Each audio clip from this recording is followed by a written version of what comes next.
This is CGTN, China Global Television Network.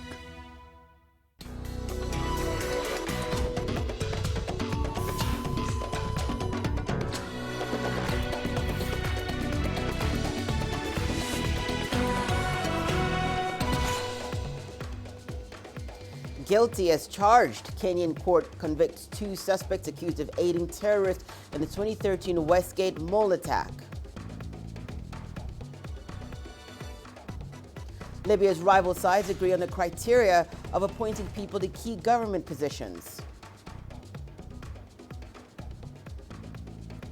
And Ethiopian celebrities and artists call for tougher sentences for sex offenders following a rise in child abuse during the coronavirus lockdown.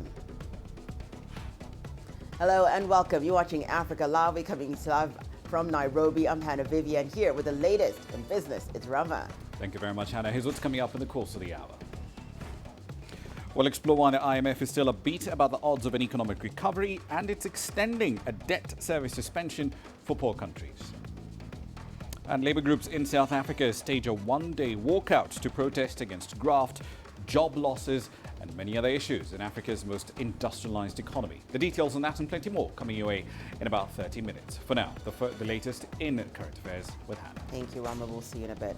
Well, a Kenyan court has found 2 men guilty of aiding a terror attack in 2013 at the Westgate shopping mall in Nairobi, where 67 people were killed and over 100 others injured. CGTN's Daniel Arap Moy has been covering the court proceedings and brings us the details. The 2 men, Mohammed Hamid Abdi and Hussein Hassan Mustafa, were both found guilty of commission and conspiracy to commit a terrorism act contrary to the laws of Kenya. Yes. Although there was no specific evidence that showed the accused gave material, logistical, financial, or any other support to the gunmen, the court found that their constant communication with the attackers aided the attack. So for the charge of conspiracy and giving support, I'm satisfied that the prosecution has proved these charges against the first and the fourth accused persons. I find them guilty and I convict them accordingly. A third suspect, Liban Abdullah Omar, who also faced charges under the country's Terrorism Prevention Act, was acquitted on all charges. I find that the prosecution has not proved its case against the second accused person on all the charges that were facing him, and consequently he is acquitted under Section 215 of the Criminal Procedure Code. According to the trial magistrate, it was not easy to find direct evidence of a conspiracy because of its covert nature. The prosecution therefore relied on circumstantial evidence to infer the participation of the conspirators during the Westgate attack. After 7 years, we brought an end to this trial.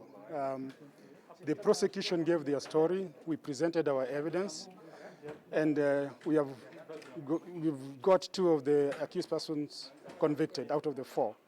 So I think to that extent, we have to commend the magistrate for that, and say it's justice for the people of Kenya and those who were affected by the Westgate attack. In his final analysis, the trial magistrate found the 2 accused guilty as charged.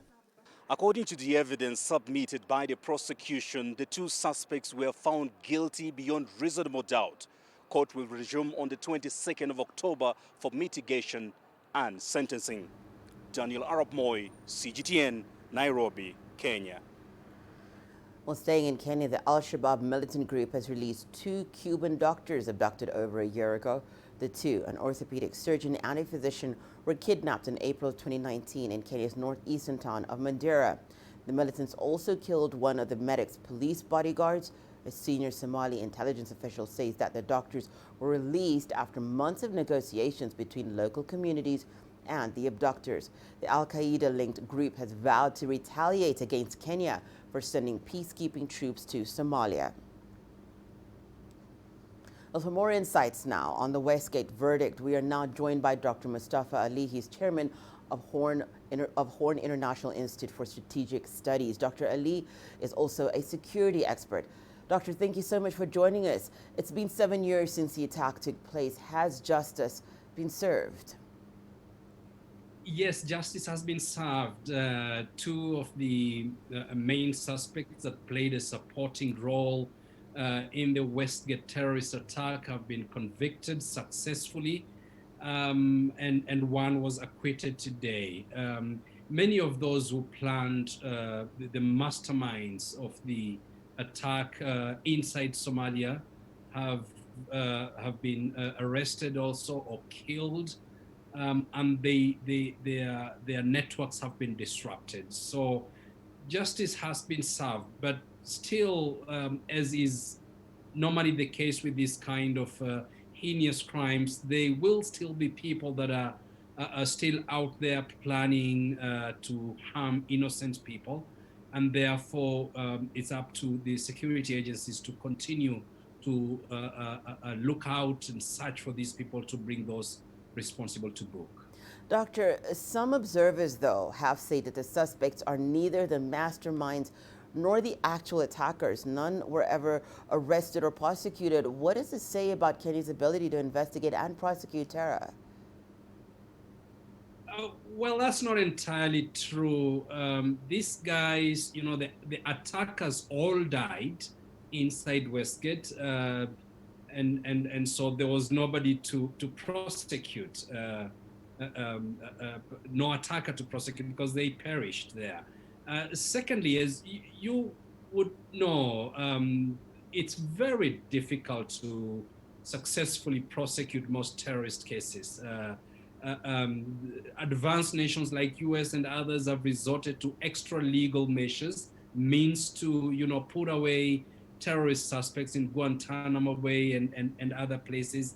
And so, with this in mind and the decisions that Kenya has made to follow the due process, the rule of law, and still nab these people under very difficult circumstances is something that is laudable, and it's a huge success. Remember, it's very difficult to translate intelligence into evidence. Even though intelligence is available about these people and what they have been up to, the judges will always want evidence and not intelligence information. And so the fact that the two have been convicted is a huge success. Doctor, what more can Kenya do to strengthen its terror fighting abilities, more so to stop attacks before they happen? Yeah, already the Kenyan government and its various security agencies have been working very hard. There have been a lot of interagency engagements, cooperations, collaboration, exchange of information, international sharing of intelligence, stopping money laundering and the use of money from proceeds of crime that may fund this kind of terrorist activities. The Kenyan government has tightened many of these loose ends. And this is why today we actually see that there hasn't been a major attack for the last so many years, except for a few, including the one that took place in Nairobi, a Dusit D2 attack. But generally, there have been. Morocco says it has managed to get the Libyan factions to agree to some form of power-sharing administration. In Buznika, the Libyans signed an agreement that will guide the appointment of heads of 7 institutions. They include the Central Bank, Supreme Court, Prosecution Office, Elections Committee, as well as national auditing and anti-corruption bodies. The most positive step in these talks is that they acted as an icebreaker between the delegation representing the Libyan parliament and the State Council. But there are many obstacles standing in the way of the success of the resolutions recommended from these talks. It is a positive step. Implementation, however, is harder to achieve. The agreement lays out a complicated structure to run Libyan organizations. Heads of these bodies will come from one of the 2 rival sides, while their deputies will be appointed from the other. Then, the seats on the board of those organizations will be shared between them. There is still a state of mistrust between the 2 Libyan sides, and that is driving each side to strive to maintain their influence in these key institutions. The East held tight to the governor of the central bank position, which made the West hold on to getting the deputy position and have a controlling share in its board. That is apparent in almost all key institutions. So each faction will have the power to slow down or freeze decisions they don't like in these institutions. Given the division already prevailing between Libyan factions, that distribution of power could hinder the efficiency needed to run the country. That raises concerns about the aspired 18-month-long transitional roadmap in Libya. Still, to reach an agreement between Libyan factions is a rare achievement. Buznika will definitely help the UN's comprehensive negotiations when they hopefully resume this month. Adel Mahroui, CGTN, Cairo. Well, several Egyptians have joined the ongoing COVID-19 phase 3 clinical trials for 2 Chinese vaccines in the North African nation. Officials are, however, targeting more volunteers to get the test fully underway. In an attempt to encourage the public, the Egyptian health minister has joined those who will receive the vaccine. CGTN's Adel Imrouchi has the details. Egypt is among those countries undertaking the global tests for 2 Chinese COVID-19 vaccines. The country has never before undertaken phase 3 clinical vaccine trials. This is the first time we are carrying out such trials. It's a new experience for us as medical team and also for the Egyptian people. Many ask us what clinical trials are. Egypt needs to perform the trials on 6,000 participants. With fears of a second wave growing here, the government thought many would want to volunteer to take the vaccine. But due to the lack of awareness about such clinical trials, few have showed up so far. Hala Zayed, Egypt's health minister, decided to participate to reflect the government's confidence in the process. People have not been that keen to participate at first, but after some time, more people have been aware. The few who participated have helped to spread the message that the trials are safe, simple and free. There is no risk. Then when the health minister participated, we have seen more people joining the trials. Participants must be between 18 and 60 years old. They must not have any chronic or genetic disease. The only exceptions are patients with controlled diabetes or blood pressure. This vaccination is safe and we had to volunteer for Egypt, and that's why I decided I'm sure of the safety of the vaccination. After the vaccination, I will stay with the mask and stay the same until the end of the corona, for the safety and not more. Phase 3 of the trials involves testing the efficacy and safety of the vaccine before it is licensed. In the Middle East, it involves 45,000 participants in 4 countries. Participants receive a random computer-generated code to take 2 shots of one of 3 different injections. The content of the jab will only be revealed after the year-long trial ends. None of the participants know which of the 2 vaccines under testing they're going to get, or even if they're taking a placebo, which is a fake vaccine. So there's really no personal gain for them to participate, except to help the world speed up the process to have a vaccine ready for commercial use. Adel Mahroui, CGTN, Cairo. Ethiopia is experiencing increased cases of sexual violence. Activists in the Horn of Africa nation say more cases have been reported during this coronavirus pandemic that led to the closure of schools. A section of artists and celebrities in the country are speaking against the criminal acts. They formed a social movement called Zim Alilem. They have so far collected 50,000 signatures for a petition to subject criminals of rape and sexual abuse to stricter punishment. The Ministry of Women, Children and Youth says it is working on initiatives to curb the vice as well as bring offenders to justice. The police or the prosecutor do not have a set of codified rules in how to investigate, on how to collect evidence, what kind of evidence do we call relevant, what kind of evidence do we call admissible. Well, it's time now for us to take a short break and return. In our continuing series on food production in Africa, we focus on farming technologies and innovation.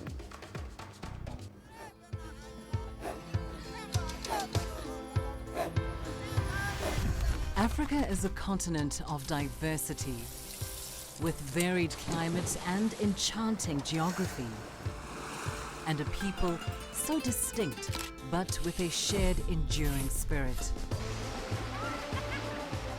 We are at the heart of the continent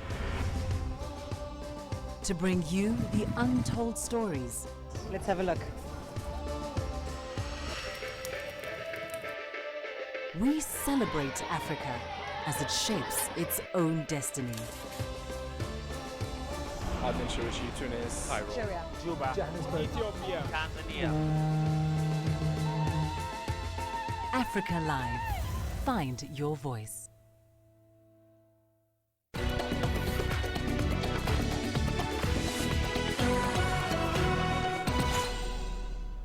Welcome back. We now bring you our CGTN Africa series on food production on the continent. Here's Linda Mtongana with the third installment on farming technologies and innovation.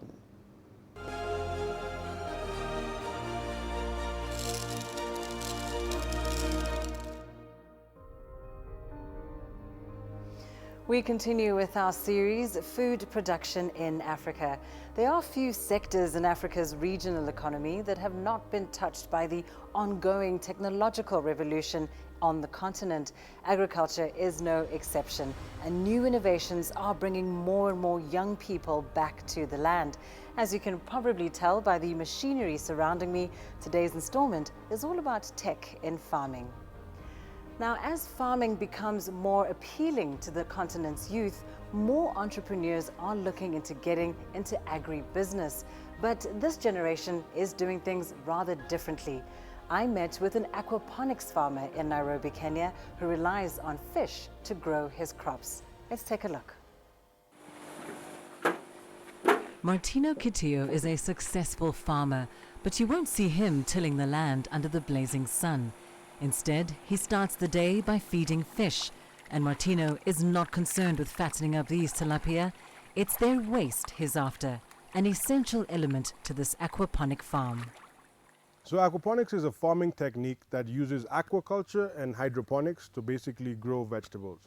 It uses the aquaculture component of raising fish in a closed loop system, and hydroponics, which is the growing of plants and vegetables without the use of soil.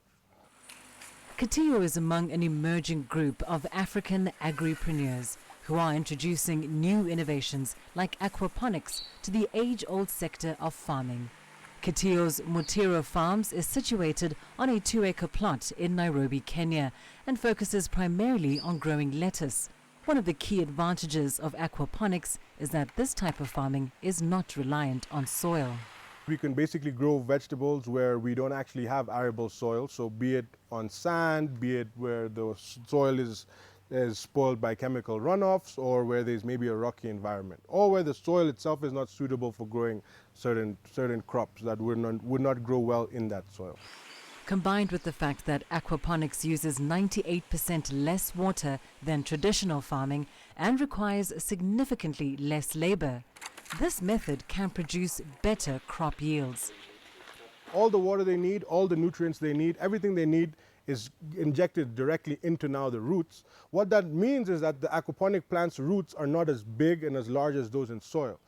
And why is that important to the aquaponic plants? Is because now the plants, instead of spending their time growing downwards, looking for nutrients, looking for water, that same energy that they spend now looking for the nutrients is what they spend growing upwards. So what that means is that the aquaponic plant would grow in almost 50 to 60% faster.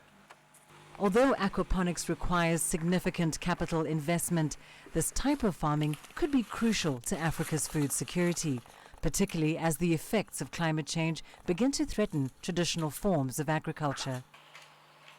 And as the global appetite for organic foods increases, Martino is already developing a long list of loyal clients, from online shoppers to grocery chains and restaurants. Hi, Chef Morio. What are you making today? Their products are healthy, fresh, and since it is just 1 mile away from us, we get it directly from them. Within less than 20 minutes, it's here, and it's directly from the farm to the fork. From fish tank to table, Aquaponics is bringing fresh organic food to homes and restaurants across Nairobi. Using less water, land and labor than traditional farming, this may well be the future of sustainable agriculture. In Kenya, an integrated mobile platform is revolutionizing how farmers work. DigiFarm offers farmers access to a whole suite of products, including financial and credit services, quality farm products, and customized information on farming best practices. In this way, the platform is helping agribusiness and smallholder farmers to transact with more ease as they access crucial agricultural information at any moment from anywhere. Wilkista Nyabwa has more. Agriculture is a key to Kenya's economy. The sector employs more than 40% of the total population and more than 70% of Kenya's rural people. But streamlining the industry is a massive undertaking that needs more than just one actor. We set off from Kenya's capital, Nairobi, headed to Chuka, a small town about 3 hours away, to talk to one such food producer. There we found Nancy Mudhoni on her 1-acre farm, preparing her maize seeds for planting. The pink paste she mixed her seeds in would keep pests away. 15 years since she went into farming, this is one of the methods she has recently learned to apply to improve her yield. She learned these techniques from a new platform that she and 9 other farmers from the group she leads are signed up on. Last year we were introduced to DigiFarm from Safaricom, and we were told they wanted to work with farmers to give us loans and help us improve our yield. I accepted the offer and started to work with them. DigiFarm is a mobile phone platform created by Kenya's biggest telecommunications operator, Safaricom. The platform enables smallholder farmers to bypass middlemen, giving them direct access to local seeds, farming information, and even markets for their produce. The rise of digital farming means farmers are now able to plant their crops, harvest and sell their produce while coming into very little physical contact with the field officers who continue to advise them. Many platforms continue to come up to encourage this change so that more people can go into farming. It's true that technology has been helpful to us because even when we have a problem, we call and they tell us to use this treatment. I'm also signed up to another service called Twiga that markets my bananas. They call to ask if the bananas are ready, if they can harvest them. We can find solutions to problems even though we are far away from each other. These are some of the processes that DigiFarm sought to streamline when it launched its operations. I spoke to Fred Kio, DigiFarm's general manager, about the platform's vision. So really the question that we wanted to understand is why the small-scale farmers remained small and poor over the years. And we found a couple of issues. One, most of the farmers are planting things or they are farming things they should not be farming where they are located because of lack of knowledge, right? And the second issue that we found is most of the farmers never use certified inputs. The solution, he found, was to make information and resources available even to farmers in the most remote areas in the country. We are fixing about 3 problems. The first one is around productivity. We've seen farmers are producing at 30% of their potential. The second issue we are trying to fix around post-harvest loss management, where they are losing about 30 to 40% of their produce. And lastly, we're also fixing the issue of market linkage. This season, Nancy hopes to harvest between 20 and 50 bags of maize. Technology is the accelerator that is bringing back profitability to agriculture, giving farmers a powerful incentive.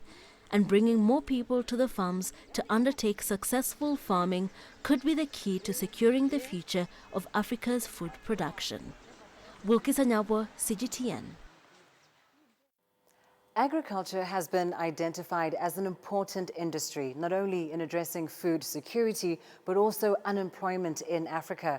The continent has 60% of the world's arable land, which provides ample opportunity for the sector to thrive. However, there are still too many barriers to entry, especially for young people.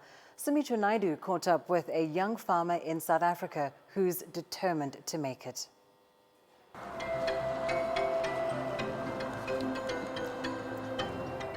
Guguletu Mshlango fell in love with farming as a child. It was only later on that she decided to take it on formally in university. It started off as pure passion until I got into the industry and I realized the many opportunities that are here. I realized that it's something that I can grow into, it's something that I can make a career of, and it's something that I can definitely be successful in. In total, we have 10 tunnels, we have 10 nets, they are all occupied. And these are some of the ladies that work with me as well. Behind me, they're currently reading. And further down there is where we are currently doing our land preparation for our green beans and our Hubbard squash and our baby marrows. So we're very excited about that. The struggle that I have is basically transport and finding the right markets, finding the right prices to sell to. And currently, you know, with this COVID-19 pandemic, we had produce and no one to sell to. The spinach was frosting because of the winter. We just had so many challenges. So now, slowly but surely, we are picking up, and I've managed to secure clients from the Joburg markets. This is the irrigation system that it's the sprinklers that we use currently, and yeah, we also need to look at getting microjets because we only have one water reservoir, and now that I'm expanding, I also need another reservoir to meet up with the water demands. Thankfully, on the fields, we are busy with the drip irrigation system. That makes it perfect because it saves the water, the little water that we have. Funding and accessing finance are still big challenges for emerging farmers. I am looking at saving, I'm looking at investing, I'm looking at applying for loans, you know, but obviously as a startup, I need to show good cash projections and financial projections that I'm able to pay. More opportunities are becoming available, but farming remains expensive because it needs resources and is labor intensive. You know, I feel like government needs to expose younger people to agriculture and make it more easier for them to access funding, to access support. Having extra skills has proved beneficial for Mshlango. If you want to start agriculture and it's your passion, you need to know that it is a business, you know, and you need to be able to capitalize on your skills. Gugu is just 27 years old and she's already been farming for about 3 or 4 years. She is really passionate, but funding is a huge challenge, especially in South Africa. The plan is to eventually buy her own piece of land to farm. Because my lease is for 5 years. So in the next 5 years, I'm going to actually own my own farm, and I'm going to be looking at modern ways of agriculture. Because I'm young, you know, I've realized that there are faster ways to do this and there's cooler ways to do it, like hydroponics, and it's been interesting, it's been exciting, it's been challenging, and it's been a growing learning curve for me. So it's an absolutely exciting journey. Water, a key component for agricultural production. Join us tomorrow as we explore the continent's reliance on rain and some countries' shift to irrigation. Back to you in studio. Thanks for that, Lindy. Well, Nigeria has joined the rest of the globe in marking the 2020 World's Teacher Day celebration. This year's event comes at a time when the coronavirus pandemic forced the closure of schools for 6 months now. More Nigerian students are now relying on virtual learning, but as CGTN's Kelechi Mekalam reports, getting access to this has proven to be a huge challenge. Nigeria's education system faced many problems way before the coronavirus pandemic hit the country. The UN's Children's Agency, UNICEF, estimates that 10.5 million Nigerian children are out of school, and the figures are steadily rising. Online education has replaced learning in classrooms, and many more children have been cut off from pursuing their studies. It would have been better if we had good internet system, if internet was easily accessible, if it was cheap, if every common Nigerian could access it. It would have been much better. Everyone would have been able to learn. But right now, I would say we have the middle class to the upper class citizens that can enroll for our classes. The online classroom is just an emergency, it's just a stopgap. It's not a full measure. So online classes in case of emergency, it's ideal. It can be taken to some extent, but we should always look forward to a situation where the child will be in a formal school setting and the full complements of the assessment will be undertaken. Apart from the infrastructural challenges, many teachers and students aren't prepared for the changes brought about by the new normal. Most times, reading is very hard for me, but during school time, I feel I can read because I really need it. Like, they'll give assignments. We have teachers in the older generations that didn't grow up using laptops, didn't grow up using, they don't really know how to use softwares, they're not digitally inclined. So I would say the first thing is training. Everyone needs to be trained on how to use basic tools on the computer, how to be digitally literate. That's the first thing. And then infrastructure should also be provided to the teachers. Teachers have been at the center of the global education target of leaving no one behind. Despite plans by the government to reopen schools next week, teachers are pushing for special trainings to improve their skills so as to successfully implement online learning. Kelechi Emekalam, CGTN Abuja, Nigeria. Insecurity has affected the lives and work of many farmers in Nigeria. They often clash with herders, and some of them have been attacked by bandits in their farms. But one farmer has opted for a different method of farming in order to stay out of harm's way while pursuing his passion. Deji Badmos has his story. After several attacks at his farm in a remote forest in Nigeria's southwest Ogun State, Adebowale Onofowora decided to move his farm close to where he lives in the city. He opted for a technique of farming known as hydroponics, which is also referred to as soilless farming. And today, he's excited he made that switch. Prior to now, nobody would believe you can grow crops in commercial quantity in places like this. What we do on 1 acre of land is what we do normally on about 5 hectares of land. Where will you get 5 hectares of land? You have to go far into the bush. Now, with what is happening, insurgency and so many things, people are running away from the bush. So this type of farming helps you to use your small space and do so much. So the difference is a whole lot. Onofowora says he gets more yields from hydroponic farming than from his open farm. He also uses less water for irrigation and fewer workers too. The crops are more premium quality crops. Like what you do on the farm in the open, when you harvest, less than 50% of that crop gets to market because of the quality. Here, over 90% of our harvest get to the market because they are fresh, they are plump, they are neat, and then they command a better price. We also produce the type of crops that are not easy to grow in the open field. Prior to now, they import this type of crops. You hardly see lettuce of the quality we produce here, kale, celery. These are amazing crops that before now you have to bring them or import them from outside the country. But now they are grown and the market is huge. So it's a better type of farming, I must tell you. And I'm really excited we are doing it. Yeah. More farmers are now ditching traditional farming ways and embracing this new method. Hydroponics is also attracting young people to farming, and some are learning from Onofowora. In 5 years, Nigeria, I'm sure, will have solved almost 80% of our food security problem with the way things are going. Because the youth are the energy of the country, you know? And a lot of them are now coming into agriculture because of this trend. So I see a serious inclusion of young people in agriculture using this trend, and that will lead to serious food security problem being solved. So very soon, I see Nigeria out of the dungeons of food security, insecurity, and I'm sure the sky will be our starting place. Technology is changing the face of agriculture in Nigeria, making farming easier and more profitable.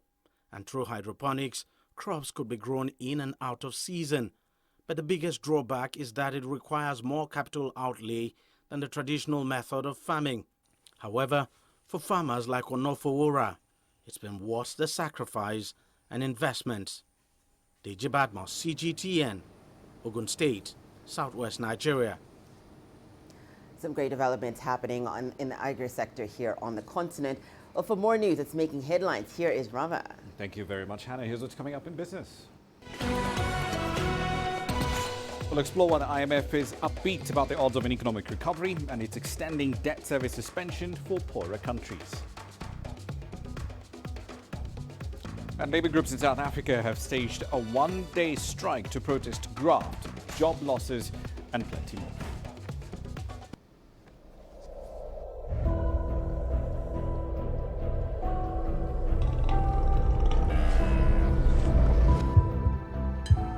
It's just taken me completely out of my depth, but at the same time it's exciting. It's new, it's different, it's a challenge. It's really exciting.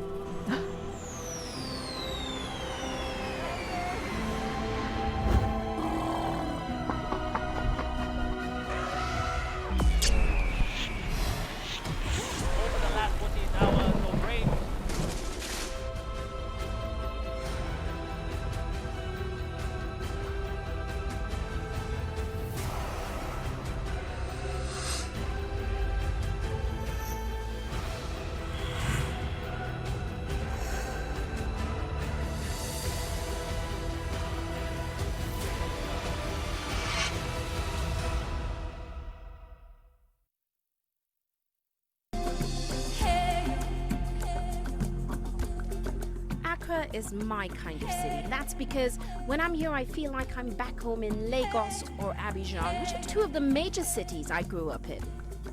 Business in Africa is high risk. After about a decade covering business news on the continent, I've learned it's all about the high risk, but also the high returns and the high energy. You simply have to adjust in order to keep pace. When I started out as a journalist, my dream was to open people's minds to the different perspectives. From the CEO in the boardroom to the trader out in the street, we all have different stories. From Accra to Addis Ababa, from Cairo to Cape Town. And I wouldn't have it any other way. Here at CGTN, we realize that Africa is on the move, and it's moving fast, but we're moving right along with it. I'm Ucheo Koronkwo, and I'm a business anchor and reporter at CGTN.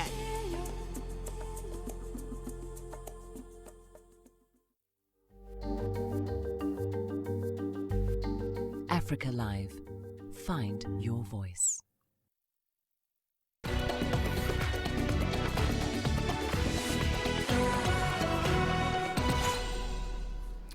Welcome back. Let's start with a global economic picture. The International Monetary Fund says that the global economy is recovering at a faster than expected pace, but it still faces a lengthy and arduous return to pre-pandemic levels of employment, investment and growth. Now, the IMF says a debt service suspension for poor countries will also be extended. The Washington-based lender is set to make a small upward revision to its 2020 growth forecast next week. Back in June, it forecast that coronavirus-related restrictions would shrink global GDP by 4.9%. That would have been the sharpest contraction since the Great Depression in the 1930s. Growth in the second and the third quarters of the year exceeded estimates thanks to major economies providing roughly $12 trillion of fiscal stimulus. Unions representing workers across a broad range of industries in South Africa held a one-day national strike on the 7th of October. The protest was called by the Congress of South African Trade Unions. That's the country's largest single labour group. Now, COSATU used the day to highlight a litany of grievances, including wide-ranging corruption, faltering economic growth, rising job losses, wage cuts in the public sector, and gender-based violence. Here's CGTN's Angela Coppola with the details. The organisers got permission for the strike provided they adhere to strict COVID-19 measures. Top of mind was a wage dispute with government. We have a 3-year term agreement. And we thought government should have consulted with us properly, engaged with us properly, not through the arrogance that they are displaying all over the place. So we expected them to discuss with us. We knew that the country is under distress, but then all the time when there is a crisis, the working class are made scapegoats. They are suffering. One of the main issues the protesters are on the streets about is corruption, whether it's in protective equipment procurement or elsewhere in government. Yeah, we want the government to stop talking and start taking action against those who have been implicated in corruption. The time for talking is over. It is not us who have collapsed ESCOM. It is not us who are at the Zondo Commission of Inquiry.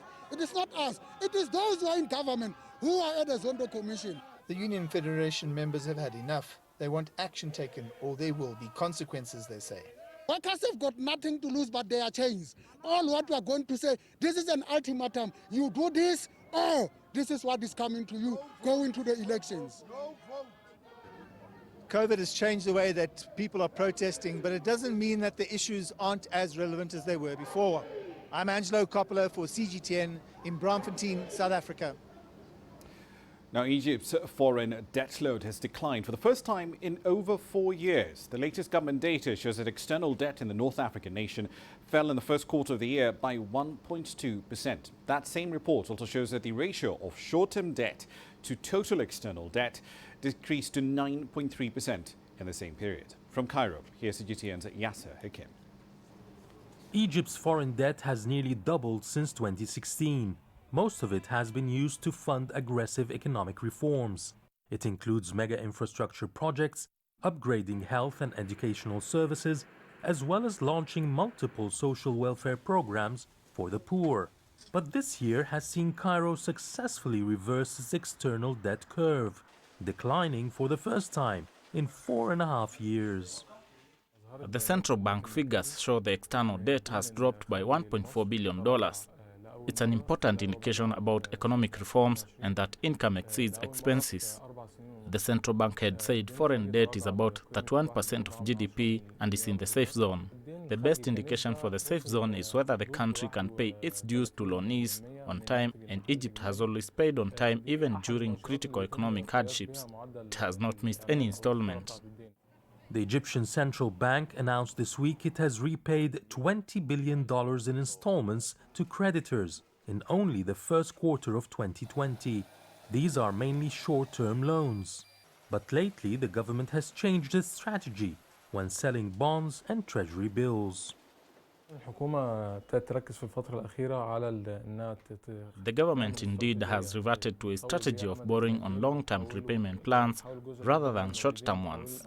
Most loans now are repaid over 20 to 40 years. This gives the government more access to use its revenue instead of repaying creditors. Long-term loans mean smaller installments, which relieves burden off the budget and economy.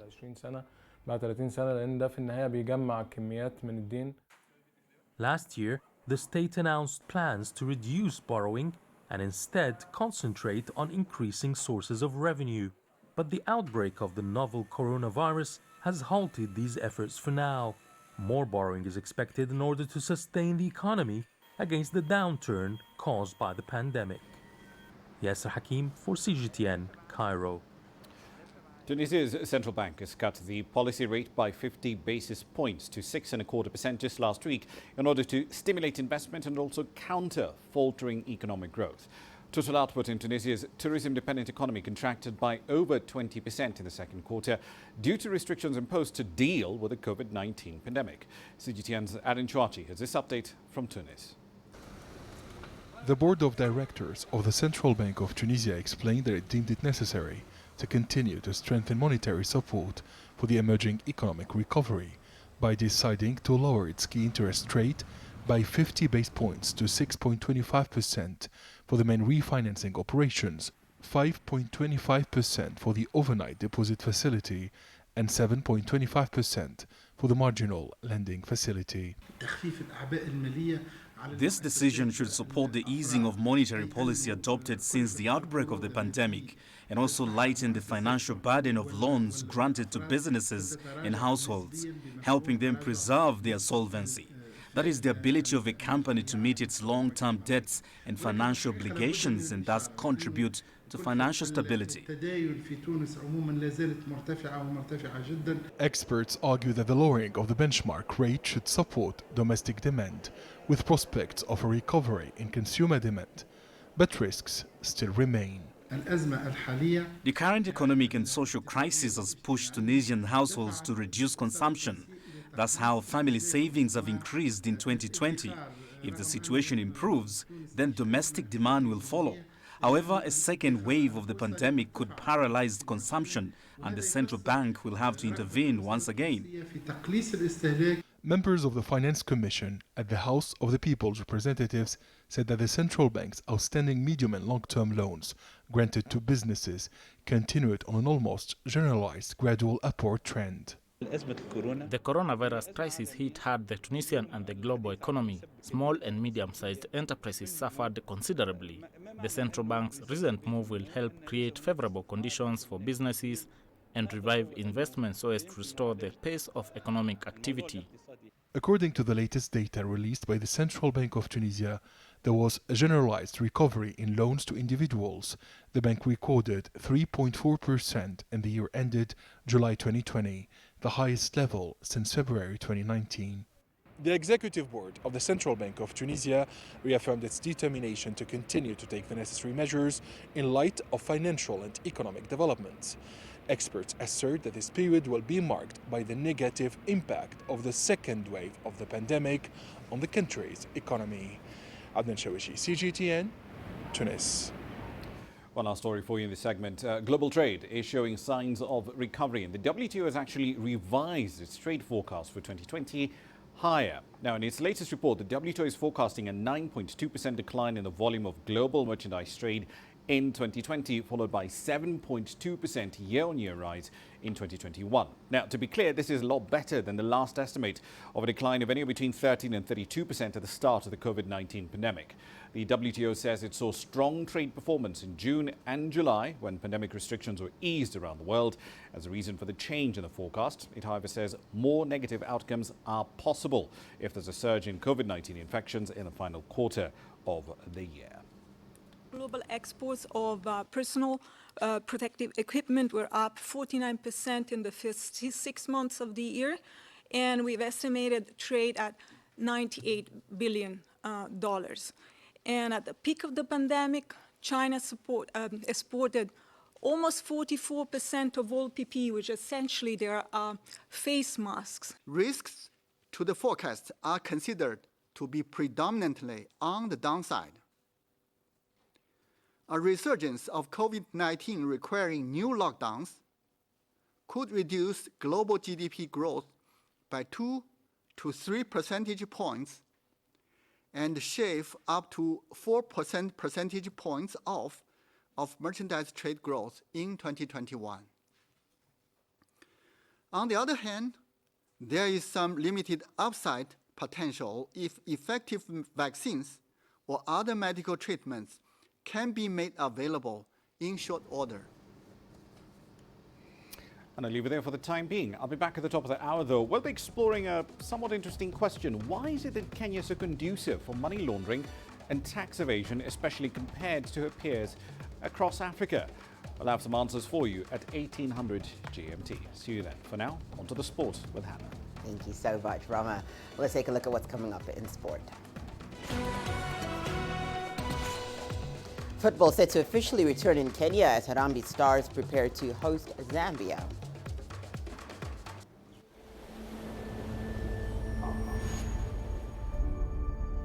How would you create your legend? On the fields, on the tracks, in the arenas of Africa. Were you born to be a player? Could this moment be yours?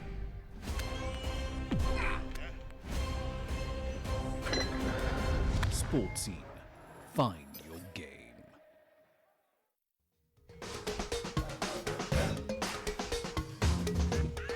Africa Live. Find your voice.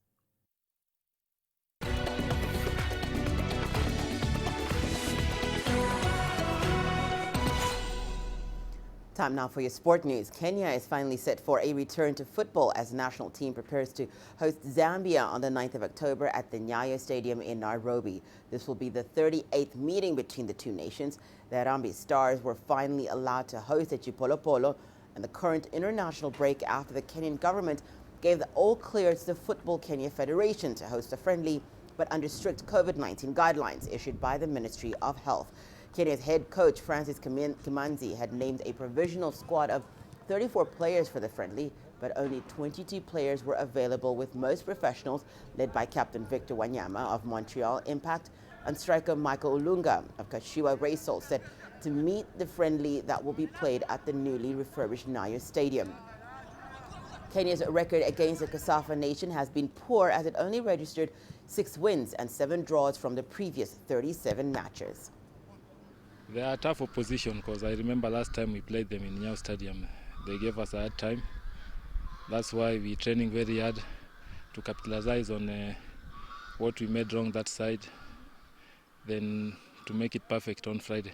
We've been able to resolve clearance, and I'm happy that the ministry has finally been able to give us a clearance to train here today. As you can see behind me, it's a very serious business.